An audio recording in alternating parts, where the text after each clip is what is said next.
Hello, my name is Dr. Daniel Sherlock, and along with my colleagues Dr. Ahdi and Dr. Mehta from Advocate Lutheran General Hospital, I would like to present a unique case of acute respiratory distress syndrome secondary to rheumatoid lung disease.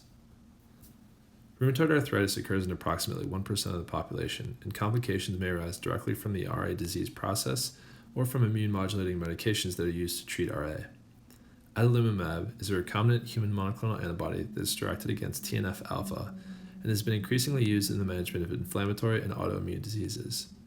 Acute lung injury as a side effect of this medication is rare, but here we'll present a patient who developed acute respiratory distress syndrome from RA-associated lung disease while being treated with adalimumab.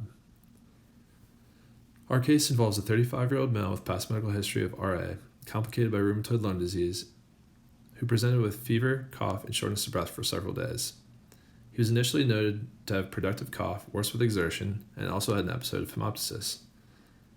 Several months prior to admission, he had been seen by thoracic surgery and pulmonology, who had done imaging showing interstitial changes with new nodular changes in the lungs. He also had an EBUS with fine needle aspiration that showed evidence of granulomatous disease. He was referred on to rheumatology and started on adalimumab, with clinical improvement of his symptoms. Of note in his history, he's a non-smoker, denied alcohol use, did not vape. He had no known exposure to silica, asbestos, TB, radon, or mold. On physical exam, he appeared to be in moderate distress. He was able to speak in short sentences and had an intermittent cough with conversation. He was tachycardic, tachypnic, in respiratory distress, and was using accessory muscles. Coarse lung sounds were heard bilaterally, with rales noted in the right lung base. For his vital signs, he was found to be febrile, tachycardic, tachypnic, and he was initially placed on non-rebreather and then high-flow nasal cannula, and was eventually transitioned to BiPAP given lack of improvement. For his labs, he was found to have an elevated total bilirubin, elevated white count, lactic acidosis, elevated procalcitonin, and elevated D-dimer.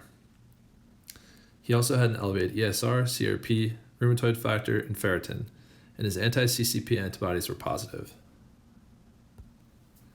Here we can see imaging done several months prior to admission on the left side, and we can see that there are some changes in the lungs that are consistent with the granulomatous disease. And on the right side, we can see day one of admission that he does have some bilateral pulmonary opacities. Here we can see a CT scan that was done on day one of admission. We were looking for a pulmonary embolus, and although there is no sign of pulmonary embolus, we can see extensive consolidations as well as central-lobular nodular opacities bilaterally. The hospital course for our patient was complicated, and within 24 hours of admission, he had to be urgently intubated due to respiratory distress.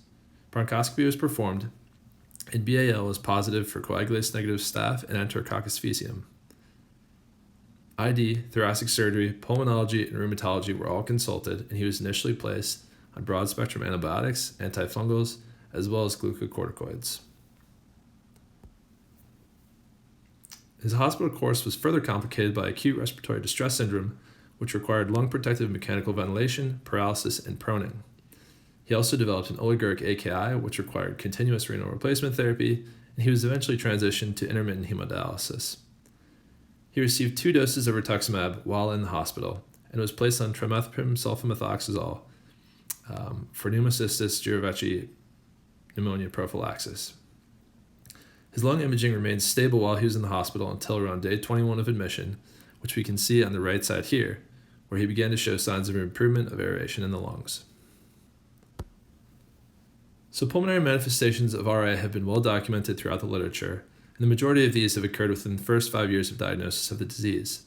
There are several reports of anti-TNF-alpha induced lung disease, most often secondary to etanercept, and there are very few cases that have been reported with adalimumab therapy. In cases of adalimumab-related lung injury, some of the findings include ground glass opacities, honeycombing, and reticulonodular opacities, much like was seen in our patient. So in summary, this case offers a fascinating insight on a patient who had inflammatory granulomatous lung disease, was treated with adalimumab, and subsequently had lung injury. Little is known about the mechanism of adalimumab-related lung injury, and thus we'd like to make clinicians more aware of this in order to promptly recognize the symptoms and provide supportive treatment to help improve outcomes.